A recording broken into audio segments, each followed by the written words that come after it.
Hey guys, welcome back to the Ground Up Podcast. I should have a tagline here, but I'm going to say the podcast that is both unprofessional and packed full of insights and practical solutions for your business problems. Sure.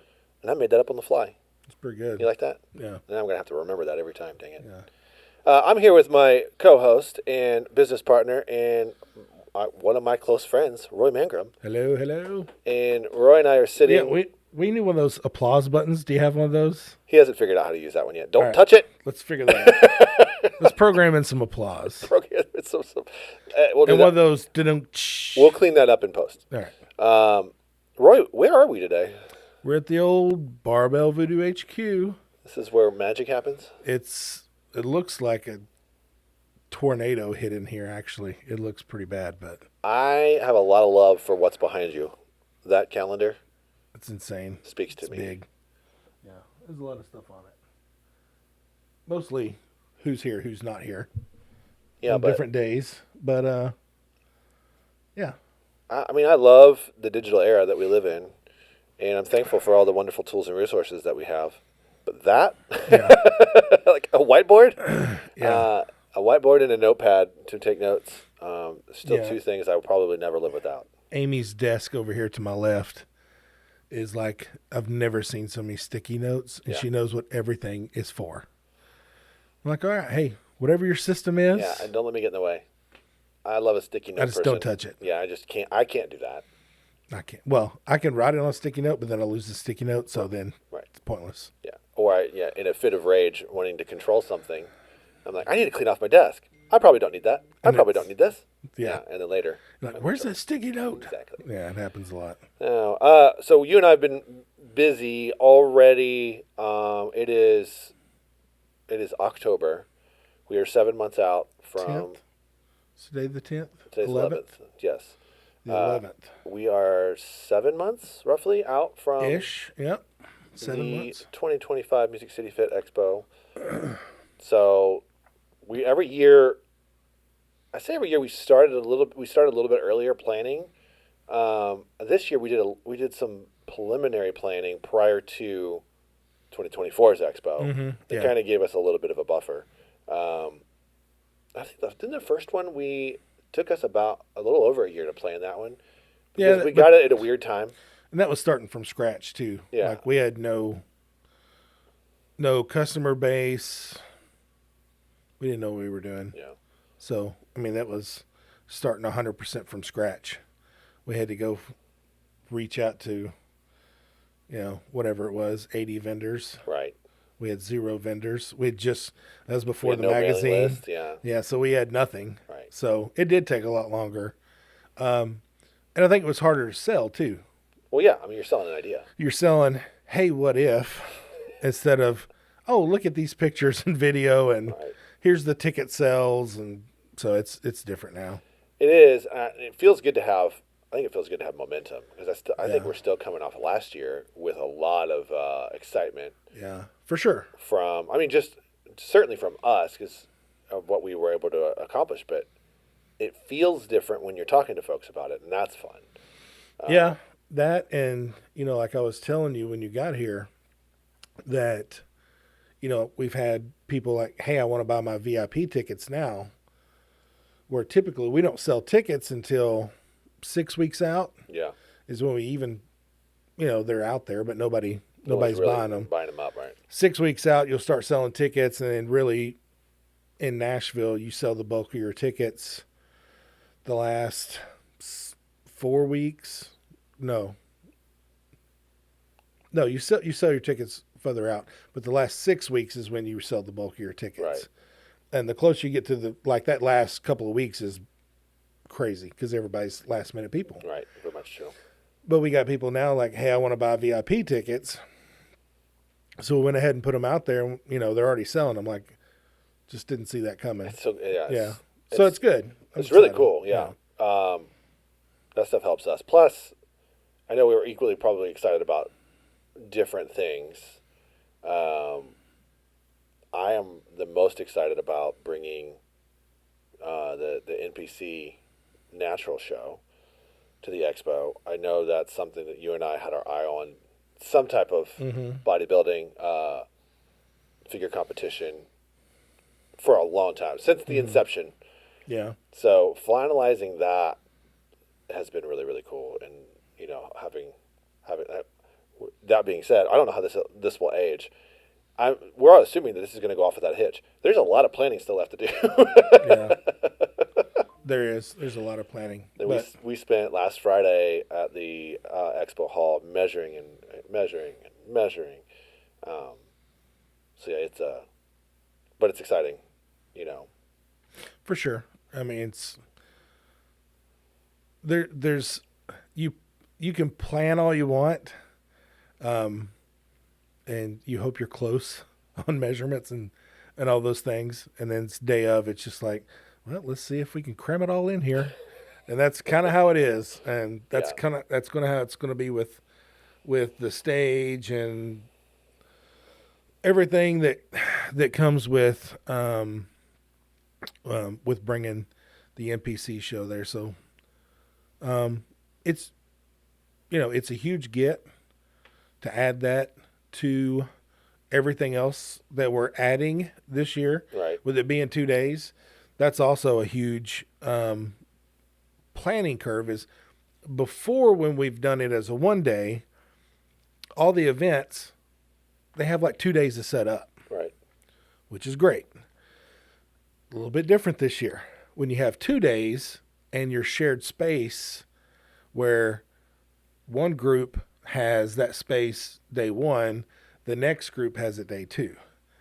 So for the attendees, it's going to be awesome, because it's like 2 expos crammed back to back. They're two totally different things from Friday to Saturday. Yep. For the promoters, putting on set events inside the expo, a little bit of a headache, but who are those promoters, Roy? yeah, we're gonna make it work. So. Logistics, yeah, that's the things that you don't know until you do it. And I don't think people really realize. I mean, you get the map sitting over here. Like, we go over that map over and over and over again, and it's literally moving. I mean, you do all of that. It's musical chairs with booths. Yeah, it is. It's constant. I mean, you kind of got an idea of what's what. Yeah. And now that we let people pick their booths when they register and get a booth for the expo, we let them pick their booth, or give us, I always say, top 3 choices. Right. And the reason we do top 3 choices, because we don't want a supplement company beside a supplement company. So if supplement company A registers first, they're going to get the prime, whatever they pick spot. Right. And then supplement company B says, hey, I want booth 102, which supplement company A had booth 101. We're like, all right, what's your second choice? Because we don't want to put guys side by side, because one of you is going to cancel the other one out. Right. So we want to put you at, like, if you're at 101, we want to put you at like maybe 301. So as the crowd walks through, now you're at another supplement company. So this is your chance to look into that camera and warn those vendors. You better register now, because it's already started. The longer they wait, yeah, the more you're getting up in the back corner somewhere, probably next to somebody you don't want to be with. Which is, it's funny, because like, as we've opened up the booths this past week, and a lot of people, or a lot of businesses that were always late registrants the past couple of years, they're like, boom, first one's in, because they've already learned their lesson. They've learned the lesson, yeah. Man, I had to take what was left. Right. So they're like first in. They're like, can I have this booth, this booth? Yep, it's open. Yep, you got it. Yeah, well done. Yep. Way to beat the curve. Oh, man. Well, as much as I do like talking about the expo, and there'll be a lot of updates to come, I think the biggest update now is that, ticket sales, VIP ticket sales are open, and certainly booths sales are open. Yeah. I think another fun thing to think about for next year, if y'all are watching, this is there are more ways to market your brand within the expo this year. So you have to check out the website for that. I'm not going to go into all this detail, but there are more ways for you to get more exposure than just how we have been doing it. So we already have the magazine, or the handout that we do, and we already have commercials, but there's some other cool things that you need to check out. So or email us at the link below. Yeah. Yeah. Call to action. So Roy, what else has been new in your world? We talked. I think we talked a couple of days ago, and we were going over just our other businesses. So I'm working Nashville Fit Magazine most of the time, and you're working Barbell Voodoo most of the time. What's going on new with Barbell Voodoo? This is the fourth quarter, pretty much. Yeah. We do probably a third of all of our business in the fourth quarter of the year. Holidays, right? Right. Yeah. A lot of business do. E-commerce is the same way. So, just hammering on that. That's big. We've done a couple of big custom agreements with companies to take over all their custom That's big. business. Yeah, there's one's a motocross company. Oh, nice. Or motocross, not a company, a motocross. Team? Nope, it's a series. Oh, gotcha. Yeah. So they kick off next week, depending on when, or the 24th of October. You mean they kickstart next week? Hey! But there you go. So they kick off the end of October. And I think it's pretty much every week. We print, a few hundred shirts for them every week. So that's exciting.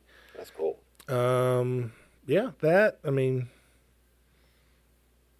just pretty much the day to day. I mean, it's busy around here So right now. the question I have for you with Barbell Voodoo, and this is the larger scope of things we'll get into, but the question I have is like, where is for you, because we talk a lot about collaboration over competition, and I know you do collaborate with a lot of your competition. I know you know your competition well. You guys are a lot of times friends. We see each other at other shows. Mm-hmm. So at what point does collaborating, or I don't know, even just being in business, what point do you get to that point where you have something that's kind of, oh, this could be a distraction because it's going to take extra time, or this could be actually a really great collaboration. The dollars are there, Mm-hmm. but it's going to be time intensive. Like, what are some examples of that you have with Barbell Voodoo, if any? I mean, maybe you don't have any. I think I don't remember where I used to hear it, but they would say, keep the main thing the main thing. Yeah. Meaning, for instance, we do apparel, fitness apparel. That's kind of our main gig. We know leggings, we know shorts, we know knee sleeves, weight belts, sports bras. Of course, t-shirts are t-shirts. Backpacks, though. Backpacks. But we know that industry. Right. So when you look at, I'll use motocross as the example of the bright, shiny object. They're like, hey, we'd love to have you guys do, they're called kits. So with kits, you get like the pants, the riding pants or whatever for dirt bikes. Yeah. With the jersey, and you put your number on it and all this stuff. And they're like, oh, you're going to make a killing. Maybe. Where am I sourcing it? I don't know. Right. How do I market it? I don't know. So I think people oftentimes see something that they think, hey, I can go make some money at that. But you have to remember, we have a finite amount of hours during the day, productive hours. Right.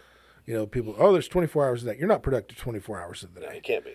No, in, typical entrepreneur 12, 14-hour workday, yours really impactful the first 6. Right. Then there's that drastic cutoff.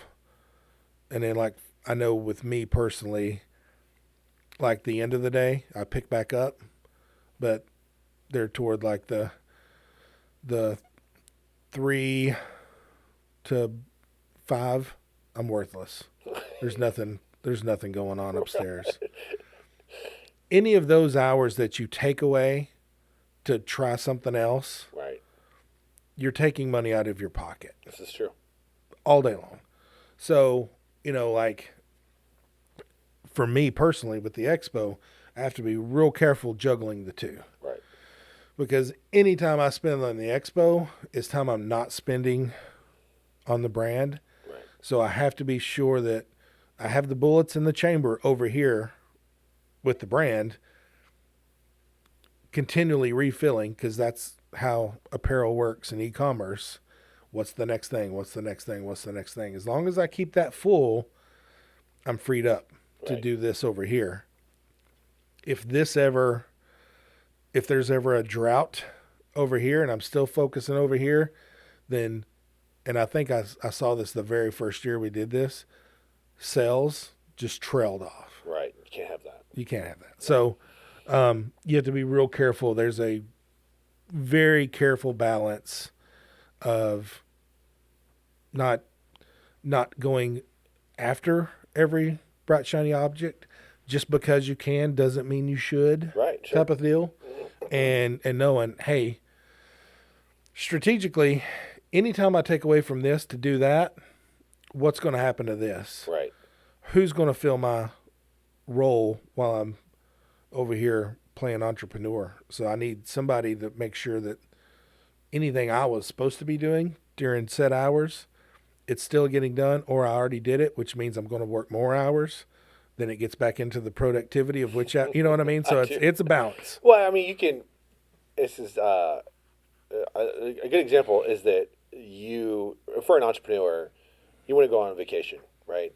Mm-hmm. You usually have to either work it ahead to go on that vacation, or you have to catch up when you get back, or some variation of the two. Mm-hmm. That's a lot like what you're talking about. Like if you've got 2 irons in the fire, or 3, you have to work ahead on one, so that you can get some time on the other, uninterrupted. Mm-hmm. I think the caveat there is that do you have a good team? I know you got a good team at Barbell. Yeah. I think the expo is we've got a better team now. Oh, for sure. That we can leverage with NFM than we've ever had. So that I think is exciting. It always this ages me, but I remember when I was a kid, and it was those variety shows that would be on TV. Yeah. And there'd be the guy that's spinning all the plates, and he's trying to keep them all spinning. Right. That's what entrepreneurialism is. It's for sure. It's trying to, I got to run over and give this one attention again to keep it going.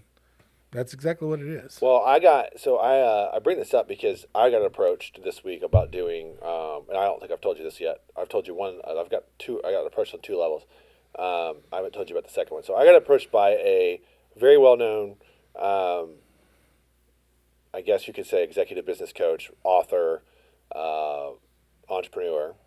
I won't drop his name on here because I think I'm going to try to get him on the podcast. But I train him once a month with his buddies at his house. And he called me up and he was like, hey, I want to make you $1 million trainer. Here's what I want to do. And he ran down this whole list of how to, this niche of doing, training on this specific level. And he's like, I want to invest this much money in it, and we'll do a handshake deal now, and I will have my team help you with all the resources that you need in order to make this thing happen. And I got off that phone, and I was over the moon because I was very excited. Mm-hmm. You get excited because, for me, in that moment, it was like, oh, somebody sees my value and what I can bring to this moment. And I sat in that for a minute, and the next day was different. The next day is, do I want or have the energy to play startup again? Yeah. Because I'll be honest with you right now, I don't. Yeah. It's tough. There's only so many of those you have in you. Right. So the conversation is ongoing. The conversation for me is going to be, if yes, then this has to be in place for me because I don't have the time or the mental capacity or the energy to devote to sourcing a logo, creating a social media page, building a website, posting blogs to it. Yeah. Like I can do all of that crap. I don't want to do it. And if you're going to help me do this is where your resources need to go. Yeah. I could be the on-screen talent for sure. And he wants to track this is why he wants to track it and use it as content for his brand. And that much is really cool. And I appreciate the investment because it'd be a hefty investment. Yeah. but is it a shiny thing, right? Or is it a collaboration? Like, is there a way? There's plenty to be learned.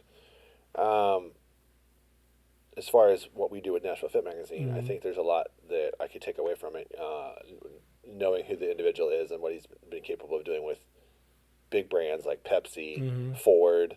I think he even consulted on the Obama campaign, which is insane. So I know what he's capable of. So I'm thinking, is there a way that I can do this and learn and not starve anything else that we're doing? Because the priorities, right? The priorities are very, very important to me, and that is National Fit Magazine, Music City Fit Expo, and then I do have a retreat business that we do every well, at this point, one a year. Well, so we had I had a brand reach out to me. They've been around since 2013. I forgot what day of the week it was. Monday? Yeah, this is what we talked about. Yeah, this is because I you? called you on Tuesday. Okay. Yeah, so they called me Monday. And huge brand. I mean, literally when I first moved here, I remember seeing them and I bought a shirt. That was kind of like my gym shirt forever. Before Barbell Voodoo was ever a thing.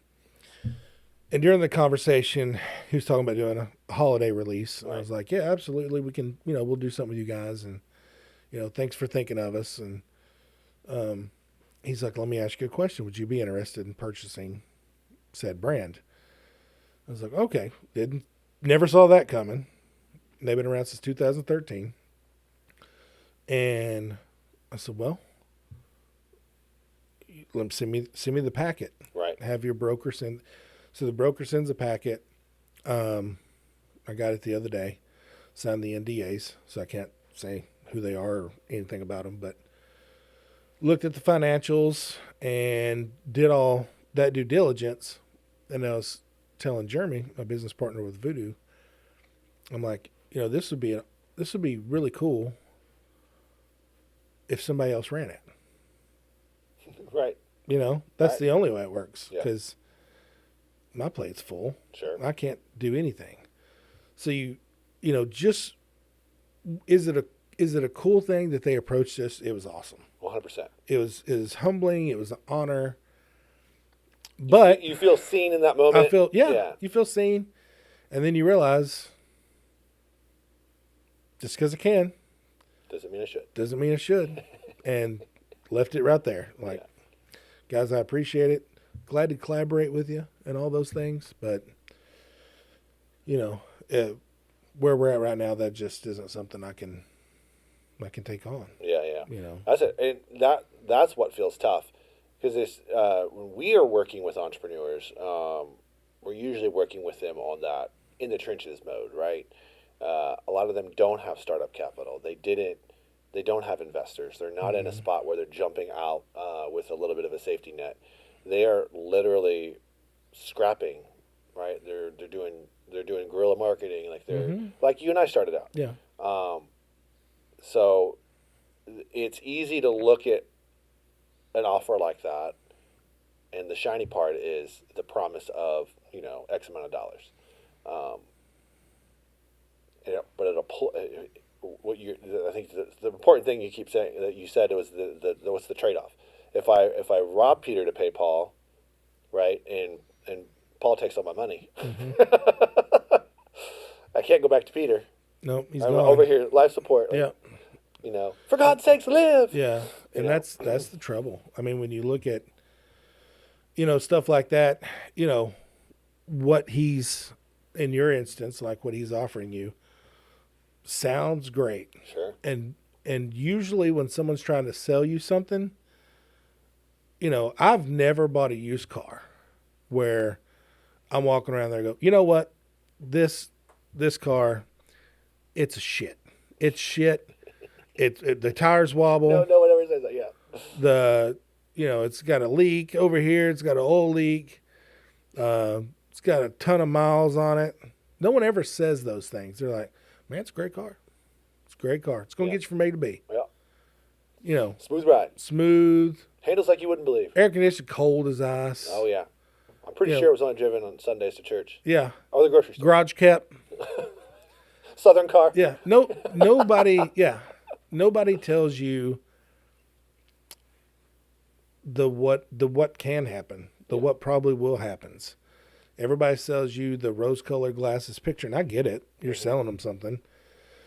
You're going to tell them all the good things, but again, just because you can doesn't mean you should. And you have to look at, okay, what's worst case scenario here, Right. and there was a business earlier this year that wanted us to take them over, and I started looking at it, and I'm like, this thing's going to take way too much energy to do what needs to be done. Is there potential there? Absolutely. There's a ton of potential there. But I'm not the guy to do it. Yeah. I don't have the time. Well, let's back up, and I want to take a break here for a second. But when we come back from break, what I want to do is I want to go to a foundational way we can help people not get distracted by the shiny things. Mm-hmm. But we'll do that right after this break. And I'd like to thank our sponsors for lining our pockets with dollar bills. That's not true. It actually makes this possible, and we appreciate you for that. So to come back to the topic at hand, so foundational reasons or ways, I think would be a better way to put it, on how to avoid getting distracted. I don't think you can avoid it entirely, because I do think you need to entertain a conversation or two, because you don't want to miss an opportunity if it's really an opportunity. Yeah. So like if your opportunity that you just spoke of came with a person, then you're like, okay, well maybe there's workability here, or something at that level. So where I go with this is what we've done in our like our offsite meetings, like where we're working together with the entire staff, and what we're doing is we're setting goals. Mm-hmm. I think that's a big thing. We talked last episode with Mark about core values. This is very similar. Like sometimes the core values conversation comes before the goal setting conversation. On those same, offsite meetings where you're spending 4 to 6 hours with your team in a hyper focused setting. So we did this with National Fit Magazine. And we set our 5-year goal, our 3-year goal, and our 1-year goal. Mm-hmm. And when we did that, you do that on all levels. So your impact on the city, right? How many clients do you want to have? What services do you see?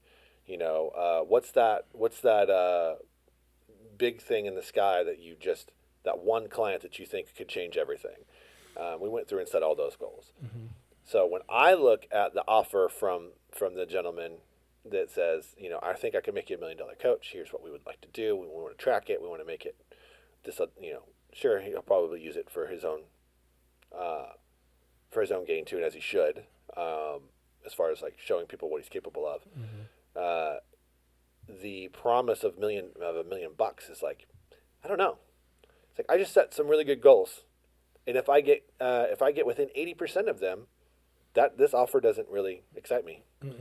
So that's what kind of helped me kind of just let's bring the excitement and the emotions of being seen, and the promise of prosperity, and the actual, for me a lot of times, the promise of having a team and resources that back is very exciting, because I'm a people person. I'm a team guy. Like, that stuff sounds really fun.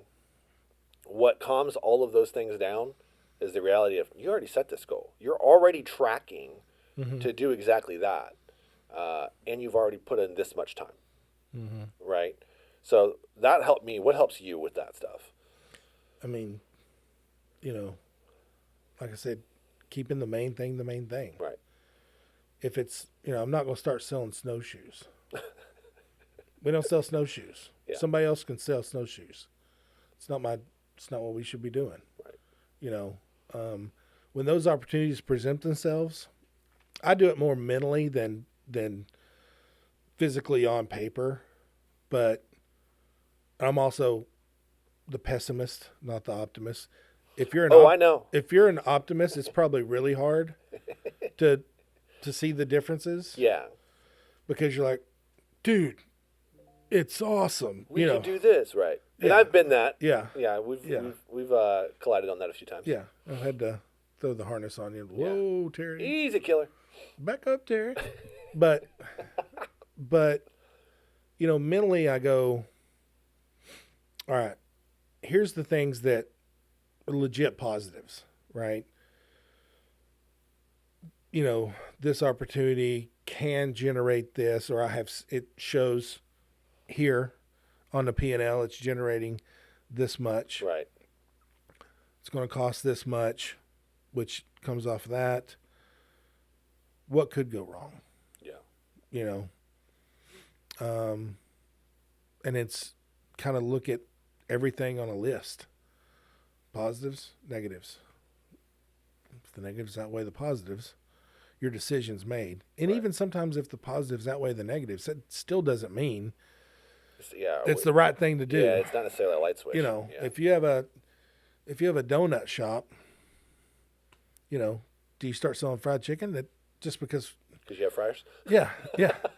Just because Chick-fil-A has a hell of a business doesn't mean you should do the same thing. Yeah, 100%. Yeah. So it's tricky, man. It's hard, and people can get caught up in not staying the course. Sure. I forgot who I was talking to the other day, but they used the analogy, and it's a picture, and I've seen it on Instagram and all this stuff 1,000 times, where this he's a gold digger and he's digging into the dirt, Oh yeah. and he gives up, right? Yep. He's like, I've not found no gold, so he stops.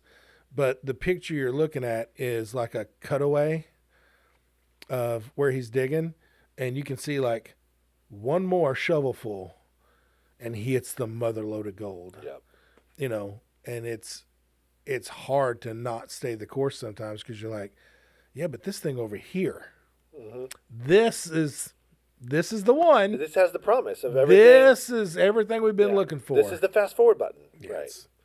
It's typically not. If it's too good to be true, Well, 9 times out of 10 it is. yeah, as much as I hate to go down this route again, I'm going to anyway. Is that I think part of this comes from what culture and society are telling us, even through social media, right? Even through the pseudo Instagram coaches you see out there. Mm-hmm. It's the Lambo. It's posing in front of the Lamborghini. It's posing in front of the $1 million house. Sure. And people are like, well, if I can fast track, or even really Tim Ferriss, who I've got mad respect for, your 4-hour work week. That's how he sold that book, right? Mm-hmm. In all reality, the time spent behind that 4-hour work week is a lot different, and it is exactly what you're talking about. It's mining for gold. He pre-established all of that, so it's not. There is no easy button. Like, it does take the work, even if you do have $1 million startup capital, right? You still have to you have to get muddy. You got to get in the trenches. Yeah. But yeah, I think your angle and my angle are very similar in the sense of right? We know our company. We set goals based off of it, and we can do that based on tracking the numbers and knowing what revenue we're doing, knowing what our clients are saying, knowing what we're capable of as a team. Knowing, right? The point being is you're knowing, like you're all these trackables. I think a cool thing that with what you're talking about is also your niche. That's what I was going to say. Being so ingrained in your business or brand that you have an intuition of where things are going. Sure. Like, I know when we talk about the expo, I know last year, I'm painting this picture and you're like, I don't see it. Sure, Roy. And I'm like, no, I'm telling you, I can feel it. This is the vibe. This is the thing. And it worked out. And then the same thing with Voodoo. There's things that I'll be like, this direction, and people are like, oh, that's not it. I'm like, trust me, I can feel. It's like having your finger on the pulse. Right. I can tell this is the direction. I can tell this is the thing, or this is the vibe, or this is the direction. And if you are super ingrained in your brand or your business, you see those things when no one else is seeing them. Sometimes you're way too early. I've done that before. I'm like, oh, this is the greatest idea ever. And you do it, and it's a dud. And then 5 years later, you're like, crap, I was way too soon. Right. But you never know that. Well, that's the point, right? That's the thing. I think that's the that expo part is actually I don't know that made it into the documentary, which you should go watch. Even if you have watched it, watch it again and share it with your friends. Um, I remember standing there looking at it, like, I knew you had a vision. I didn't know what the vision was, but standing here in the vision, this is awesome. Well done. Yeah. And I just remember I didn't have to sweat that part because it was in your brain and I didn't need to know. When it's an empty room, it's hard to see. It really is. You know. And I get my own vision for other things. Yeah. In that sense, I think we collaborate really well on that level because of where we're from, or where we've come from, and where we are in our character. Like, you are not the eternal optimist like me, and I think that means you're more realistic. So your vision is going to be different than mine, and that's a good thing. Yeah. As long as there's compromise, and I think we've proved that we can do that part for sure. But yeah, that what you're describing though, that intuition part, that that gut feeling, I liken it to the NFL. We're in the middle of football season right now, and I'm just watching some Good Morning Football before this morning. And one of the things they said was like, that guy's got good intuition, right? Football IQ is the word you hear. And it's when a quarterback, I'll use the quarterback as an example because it's easy, is they are looking at that play clock and they've got, everyone's lined up and they usually have about, I don't know, anywhere from 15 to 10 seconds. And they have to know what that defense is showing and whether they're actually showing it or they're going to do it, and then on what chess piece they've got to move in order to get the right person available. You're so right. In the right moment to get the ball to where it needs to go to even get 3 yards. So 4 yards. Funny story. So my buddy, Coach Blade, probably one of my best friends in the world, he's been at 3 different high schools. He's won 3 championships, 3 different high schools. Nobody had done that. That's crazy. When he was at Independence, we went 15-0 in 2015. That's funny, 15-15. Was like the top ranked high school team in the nation. Right. Like, that's crazy. If any award that could be won, they won every award that year. It's the most insane thing ever. 2016 won 14 games in a row. So they had a 29-0 run. They lost the last game. Wow. But I remember, and just, when it's that easy, you don't notice detail things. But it was a couple years later, and the team, talent was down or team was down or whatever. We weren't as good. Yeah. Blackman is coming in to play us. It's a home game. They were undefeated. Oh, jeez. Talking smack, just monster athletes. And every high school sports beat writer was Independence is, getting killed, essentially. Sure. They're favored. It was highly favored. It was more than favored. So this team comes in, and he called the offense, and he would call the offense. But he would call a play. He always just does hand signals, and then he would wait. The defense would line up, and then he would stop. He's reading the defense. This is the craziest. That's nuts. Witchery you've ever seen. And he does some change the play. We had a running clock the second half. They never scored a point. Dang. It was the craziest thing. I told him, I was like, dude, when you are motivated, you are scary. Just like surgical. But it is surgical. Yeah. It's like that in business. And we've had this conversation with him before where he sees where something's going before anybody else does. Yeah. And if he wants, when you reference chess piece, that's exactly what it is. He's moving here to make you move there so he can go there. Right. 2 steps ahead of you. 2 steps ahead. And it's got to be planned. Yeah. It's so wild. But when you said that, it reminded me of that. Yeah. And I remember watching it that Friday night, and I was on the sidelines, and I'm usually standing right beside him, and he would just watch the defense. Whatever he does, call something. bubble, whatever. That's cool. And then touchdown. I'm like, what? Which craftery is this? What'd you just do to that boy? Yeah. Oh, it's wild. That's cool. Well, I mean, that's if we're going to boil all this down and condense it as we land the plane. I think that's the thing. If you can't do that part right there, if you can't look at the offer as a whole, or look at the shiny thing as a whole, and get out here and say, well, if I do this, then this will happen, and if that happens, then this will happen, and then this doesn't look as good, right? Then you might be in your emotions still. You might be in that whole, wow, it does feel good, really good to be noticed. Oh, well, that promise of, what seems like cash flow is exciting. Yeah. You're up here. You're in your emotions. You haven't got to the facts yet. What do people do here? Like, maybe you can give some insight to that. So if we're in our emotions and not our facts, what's the process? I think, and my business coach, one of the things I learned from him was I had a habit, and we have done well for, we have been in business 10 years. It's not that we were bad. We just weren't where we should be. Yeah.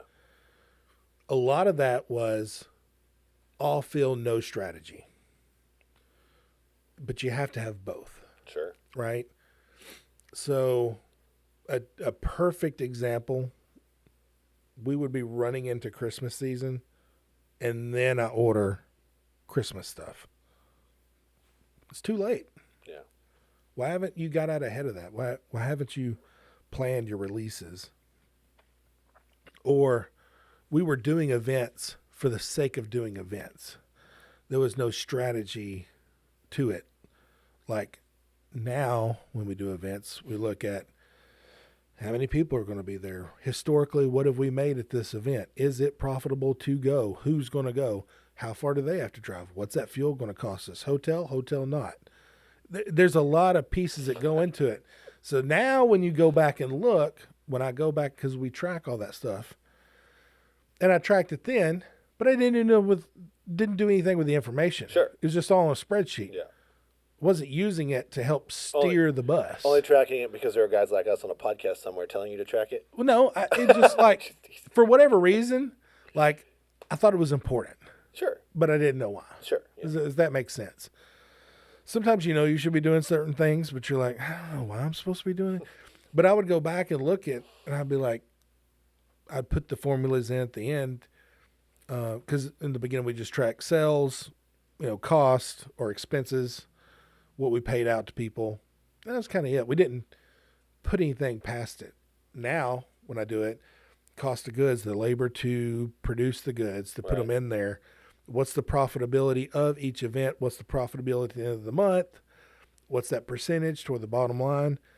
Now, when you look at that and you go back and put those formulas in on the stuff we were doing years ago, where we were just going to the events for the sake of going to events, you see you just lost money every single month. Dang. Now, there's a brand awareness, word of mouth aspect to it that you have to take into account. Investment on some of that level, yeah. Sure. But at the end of the day, you can't do all that. Build your business on that. You can't build your business at a loss every month. Right. Right. So then when you look ahead and you go, okay, well now when we're looking at booking out the rest of the year, or this calendar over here this is through the end of November. And you look at, okay, we're going to these events. What did we do there last year? What did we do there the year before? How many athletes they got coming this year versus last year? You kind of get an idea for what you're going to earn. What's the cost? Is it profitable? If it's not, let's send them gift cards. If they don't use them, fine. If they do use them, now you're on the email list. You still make a few bucks. That going off the average ticket value, blah, blah, blah. Yeah. So it's being more strategic instead of less emotional. Right. And that's the trick right there. Yeah. Because easy. No, emotions run high. Like, this is a freaking roller coaster. Yeah. Which means that going up that hill is terrifying, and going down that hill is thrilling. Right? And terrifying. Yeah. Well, there's rarely a flat space. Yeah. You know what I mean? Rare. There's rarely a flat space where you're like, oh, we're in that groove. We're trucking towards a destination, and everything is working. the minute if you're watching this and that's where you think you are right now, watch out. The hill's coming. The hill's coming. You're about to. It's never not coming. It's always going to be there. Yeah. And I think that, I mean, even that in itself is kind of helpful for people. Is like that just know the roller coaster's coming and enjoy. Just on some level, enjoy the ride. I think the danger, the temptation for us, knowing all of those things, is that we spend our time on that roller coaster in our brain, which means we often don't know how to shut off, and it wakes us up in the morning. Sure. Usually too early. It won't let us go to sleep, and it tells us that those gears, right? That tells us that we have to work X amount of time in order to have a break, which that's when the boundaries are blurry. That's when there is, I would say, an imbalance. I think because that could be emotional as well, because you're in that spot where your anxiety is running your business and not facts and not data. That's not a recipe for success. No, at least not that I've found. But I feel like between you and I definitely spend at least half my month in that brain, and trying to pull myself out of it. So, leaving the people with something. Since I started that conversation, what is something that you do in order to pull yourself back from the anxious part, the feelings part of it? Is there just a thing you have to do? Is it your wife checking in on you? Is it me checking in on you? Like, I know I have to have you check in on me. Like, I'll call you to tell you to check me. There's a lot of things. Like, probably the thing, I've probably been doing it for 6 months or so. But first thing in the morning, you get the sleep notifications. And it's just like, all kinds of things. But before I do anything, go to the Bible app, do my little daily, whatever the little daily deal is. And that kind of gives me a little peace to get started. Nothing's going to kill me. Yeah. It may not be a perfect day, may not be a good day, may be a terrible day, but it's not the end of the world. Sure. And if it's a terrible day today, tomorrow's probably not going to be the sequel. There's probably going to be a little bit, ebbs and flows. Yeah. And typically, we can control some of that. What's good, what's bad, and as long as you're putting out the good product, you're going to be okay. You'll have the bad customer every now and then that we didn't deliver like we should have, and you handle that and you move on. So, sales and stuff like that, you can only do what you can do. Right. As long as I always go back to the Coach Saban thing. Don't focus on the scoreboard. Focus on the process, what you have to do day in, day out, little things, big things, everything that adds up to what will make the outcome on the scoreboard in your favor. Yeah. And as long as you can do those things, it's a recipe for success. But the Bible app, that thing, I'm with you on that. It's kind of helped. I don't know if you remember this. I called you a couple of weeks ago, and I said, "Hey, did you get that email about such and such? It's a proposal in there. I wanted to see what your thoughts were." And you're like, "Well, my immediate thoughts that was a lot of words." That's a lot of words. He's like, "I'm going to be honest with you. I only got 3 or 4 lines in, and I got distracted." And you said that about your Bible app. You're like, I even do that in my Jesus time, and he made me this way. I'm like, well, I know I know he can't get mad at me for getting distracted because it's his fault. He did it. He made me this way. He made me this way. That's hilarious. Yeah. Oh my gosh. I think that's a big helpful thing for me too in the morning, is that you wake up and you immediately, as an entrepreneur, you feel out of control. I got to get to my work. I got to do that thing.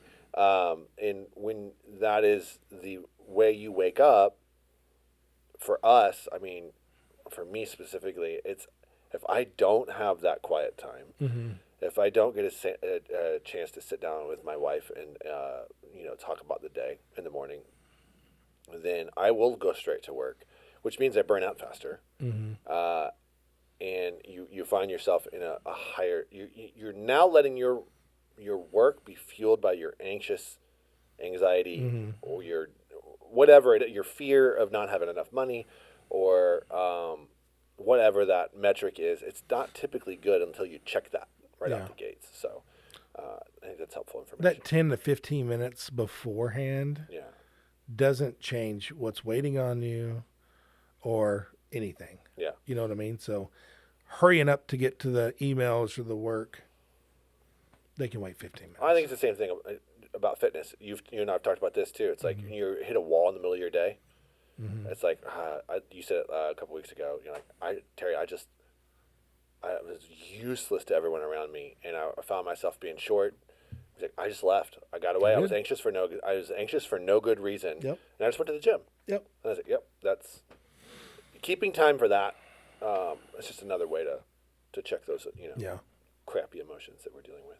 Well, Roy, this has been a good one. Yeah, fun. I've enjoyed it. What's one out of all of that? What's one thing that you want to leave the folks with? Keep the main thing the main thing. Yeah. You know, just focus on what you do. Be the best at it. If you want to make more money, be the best at what you do. That's it. Yep. Be that guy that solves that one problem. Yep. Pretty easy. I'll leave people with set goals. Let your goals dictate your decisions, and not necessarily the shiny things. And make sure you've got someone that will check you on them shiny things. Yeah. Because that's always helpful. Having someone you can talk to. And for business owners, it's probably another business owner, not necessarily your 9-to-5 clock puncher. That's true. They don't get it. Yeah, they don't get it. But yeah, it's been a great episode as always. I've enjoyed talking with you. Yeah, thanks for coming down. Yeah, man. It's nice to be in the creative lab.